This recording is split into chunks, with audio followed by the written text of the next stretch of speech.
नमस्कार मेरे प्यारे देशवासियों।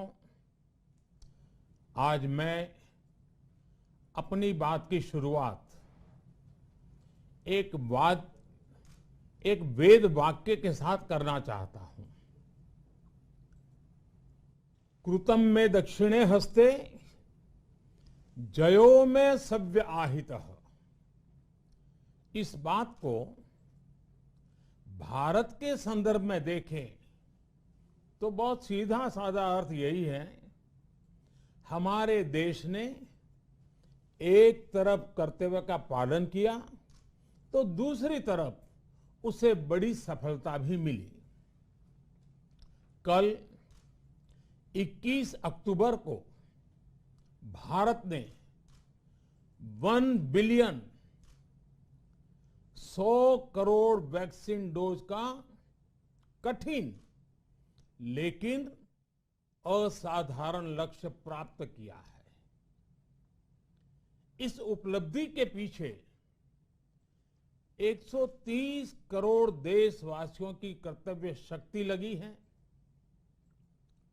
इसलिए ये सफलता भारत की सफलता है, हर देशवासी की सफलता है। मैं इसके लिए सभी देशवासियों को हृदय से बधाई देता हूं। साथियों, 100 करोड़ वैक्सीन डोज ये केवल एक आंकड़ा नहीं है, ये देश के सामर्थ्य का प्रतिबिंब है, इतिहास के नए अध्याय की रचना है। ये उस नए भारत की तस्वीर है जो कठिन लक्ष्य निर्धारित कर उन्हें हासिल करना जानता है। ये उस नए भारत की तस्वीर है जो अपने संकल्पों की सिद्धि के लिए परिश्रम की पराकाष्ठा करता है। साथियों, आज कई लोग भारत के वैक्सीनेशन प्रोग्राम की तुलना दुनिया के दूसरे देशों से कर रहे हैं। भारत ने जिस तेजी से 100 करोड़ का 1 बिलियन का आंकड़ा पार किया है, उसकी सराहना भी हो रही है। लेकिन इस विश्लेषण में एक बात अक्सर छूट जाती है कि हमने ये शुरुआत कहां से की है। दुनिया के दूसरे बड़े देशों के लिए वैक्सीन पर रिसर्च करना, वैक्सीन खोजना, इसमें दशकों से उनकी महारत है, एक्सपर्टाइज थी। भारत अधिकतर इन देशों की बनाई वैक्सीनेशन पर ही निर्भर रहता था, हम बाहर से मंगवाते थे। इसी वजह से जब 100 साल की सबसे बड़ी महामारी आई तो भारत पर सवाल उठने लगे, क्या भारत इस वैश्विक महामारी से लड़ पाएगा? भारत दूसरे देशों से इतनी वैक्सीन खरीदने का पैसा कहां से लाएगा? भारत को वैक्सीन कब मिलेगी? भारत के लोगों को वैक्सीन मिलेगी भी या नहीं? क्या भारत इतने लोगों को टीका लगा पाएगा कि महामारी को फैलने से रोक सके? भांति भांति के सवाल थे। लेकिन आज ये 100 करोड़ वैक्सीन डोज हर सवाल का जवाब दे रहा है।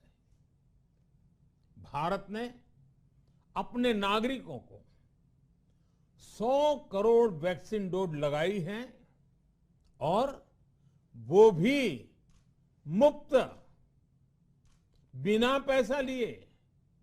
साथियों, 100 करोड़ वैक्सीन डोज का एक प्रभाव ये भी होगा कि दुनिया अब भारत को कोरोना से ज्यादा सुरक्षित मानेगी। एक फार्मा हब के रूप में भारत को दुनिया में जो स्वीकृति मिली हुई है, उसे और मजबूती मिलेगी। पूरा विश्व आज भारत की इस ताकत को देख रहा है, महसूस कर रहा है। साथियों, भारत का वैक्सीनेशन अभियान सबका साथ, सबका विकास, सबका विश्वास और सबका प्रयास का सबसे जीवंत उदाहरण है। कोरोना महामारी की शुरुआत में ये भी आशंकाएं व्यक्त की जा रही थी कि भारत जैसे लोकतंत्र में इस महामारी से लड़ना बहुत मुश्किल होगा। भारत के लिए, भारत के लोगों के लिए ये भी कहा जा रहा था कि इतना संयम, इतना अनुशासन यहां कैसे चलेगा।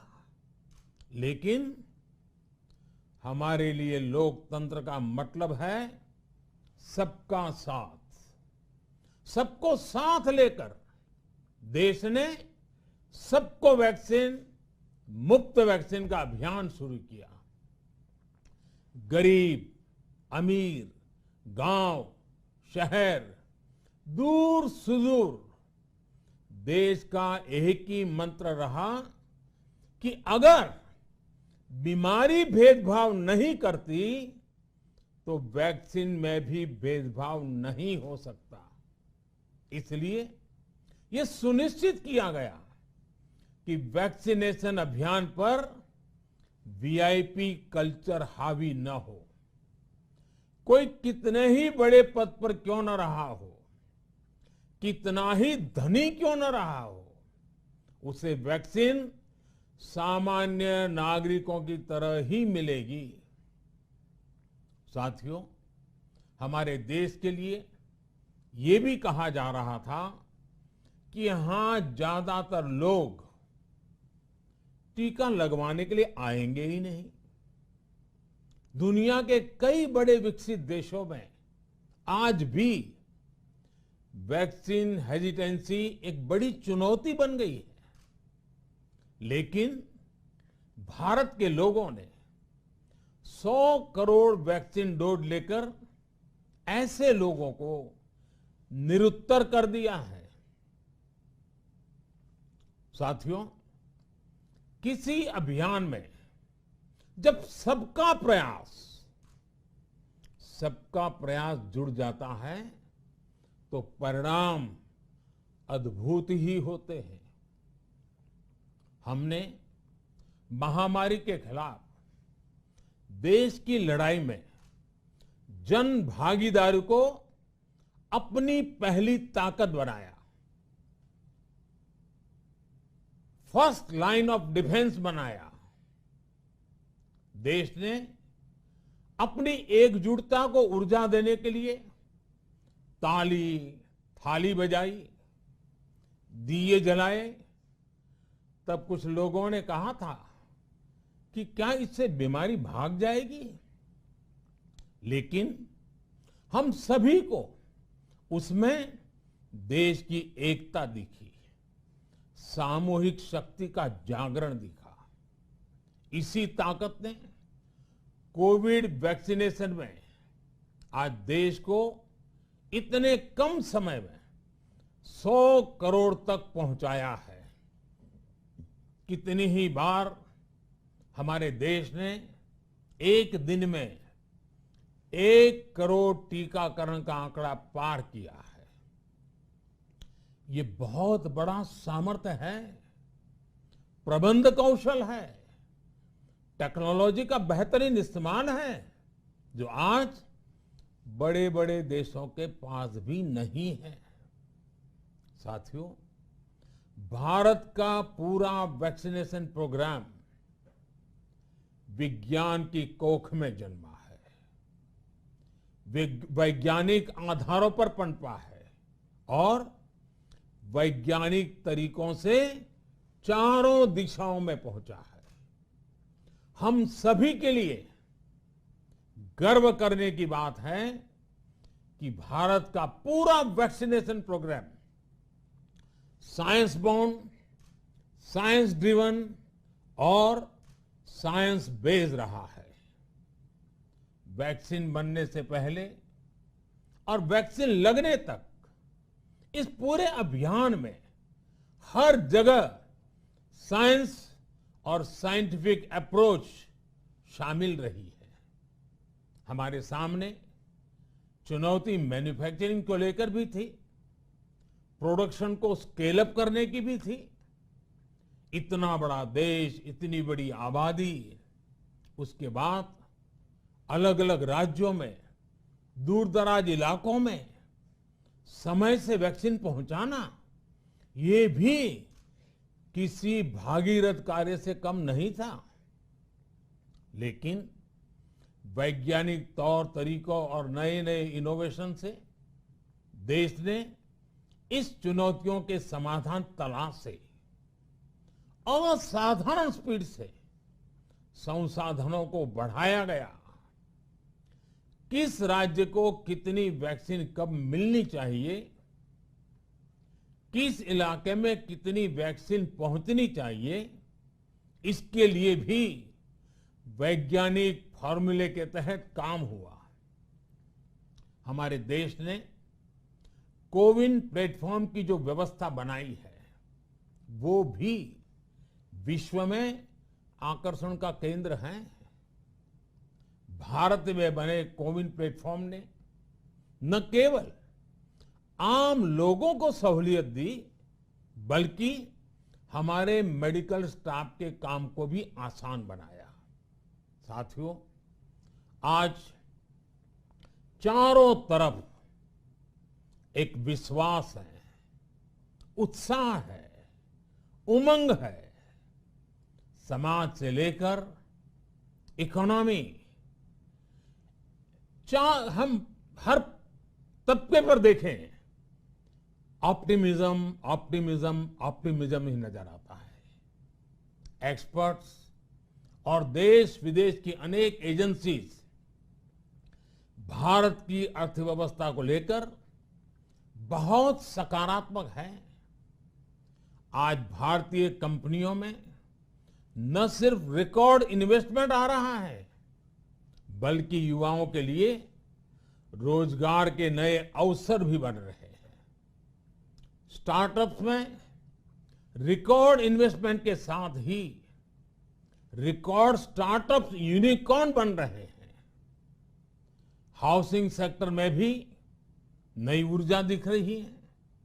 पिछले महीनों में किए गए कई सारे रिफॉर्म्स, कई सारे इनिशिएटिव, गति शक्ति से लेकर नई ड्रोन पॉलिसी तक भारत की अर्थव्यवस्था को और तेजी से आगे बढ़ाने में बड़ी भूमिका निभाएंगे। कोरोना काल में कृषि क्षेत्र ने हमारी अर्थव्यवस्था को मजबूती से संभाले रखा। आज रिकॉर्ड लेवल पर अनाज की सरकारी खरीद हो रही है। किसानों के बैंक खातों में सीधे पैसे जा रहे हैं। वैक्सीन के बढ़ते हुए कवरेज के साथ साथ आर्थिक सामाजिक गतिविधियां हो, खेल जगत हो, टूरिज्म हो, एंटरटेनमेंट हो, सब तरफ सकारात्मक गतिविधियां तेज हो रही हैं। आने वाले त्योहारों का मौसम इसे और गति देगा और शक्ति देगा। साथियों, एक जमाना था जब मेड इन ये कंट्री, मेड इन वो कंट्री, इसी का बोलबाला था, बहुत क्रेज हुआ करता था। लेकिन आज हर देशवासी ये साक्षात अनुभव कर रहा है कि मेड इन इंडिया की ताकत बहुत बड़ी होती है। और इसलिए आज मैं आपसे फिर ये कहूंगा कि हमें हर छोटी से छोटी चीज जो मेड इन इंडिया हो, जिसे बनाने में किसी भारतवासी का पसीना बहा हो, उसे खरीदने पर जोर देना चाहिए। और ये सबके प्रयास से ही संभव होगा। जैसे स्वच्छ भारत अभियान एक जन आंदोलन है, वैसे ही भारत में बनी चीज खरीदना, भारतीयों द्वारा बनाई चीज खरीदना, वोकल फॉर लोकल, ये हमें व्यवहार में लाना ही होगा। और मुझे विश्वास है सबके प्रयास से हम ये भी करके रहेंगे। आप याद करिए, पिछली दिवाली हर किसी के मन मस्तिष्क में एक तनाव था, लेकिन इस दिवाली 100 करोड़ वैक्सीन डोज के कारण एक विश्वास का भाव है। अगर मेरे देश की वैक्सीन मुझे सुरक्षा दे सकती है, तो मेरे देश का उत्पादन, मेरे देश में बने सामान मेरी दिवाली और भी भव्य बना सकते हैं। दिवाली के दौरान बिक्री की एक तरफ और बाकी साल की बिक्री एक तरफ होती है। हमारे यहां दिवाली के समय, त्योहारों के समय बिक्री एकदम बढ़ जाती है। 100 करोड़ वैक्सीन डोज हमारे छोटे छोटे दुकानदारों, हमारे छोटे छोटे उद्यमियों, हमारे रेहड़ी पटरी वाले भाइयों बहनों, सभी के लिए आशा की किरण बनकर आई है। साथियों, आज हमारे सामने अमृत महोत्सव के संकल्प है, तो ऐसे में हमारी ये सफलता हमें एक नया आत्मविश्वास दिलाती है। हम आज कह सकते हैं कि देश बड़े लक्ष्य तय करना और उसे हासिल करना बखूबी जानता है, लेकिन इसके लिए हमें सतत सावधान रहने की जरूरत है। हमें लापरवाह नहीं होना है। कवच कितना ही उत्तम हो, कवच कितना ही आधुनिक हो, कवच से सुरक्षा की पूरी गारंटी हो, तो भी जब तक युद्ध चल रहा है, हथियार नहीं डाले जाते। मेरा आग्रह है कि हमें अपने त्योहारों को पूरी सतर्कता के साथ ही मनाना है। और जहां तक मास्क का सवाल है, कभी कभी जरा, लेकिन अब तो डिजाइन की दुनिया भी मास्क में प्रवेश चुकी है।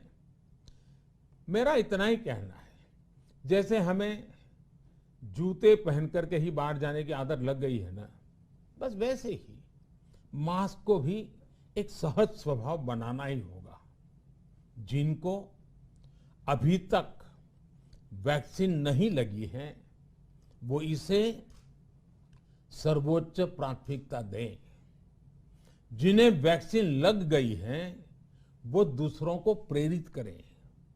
मुझे पूरा भरोसा है कि हम सब मिलकर प्रयास करेंगे तो कोरोना को और जल्द हरा पाएंगे। आप सभी को आने वाले त्योहारों की एक बार फिर बहुत बहुत शुभकामनाएं।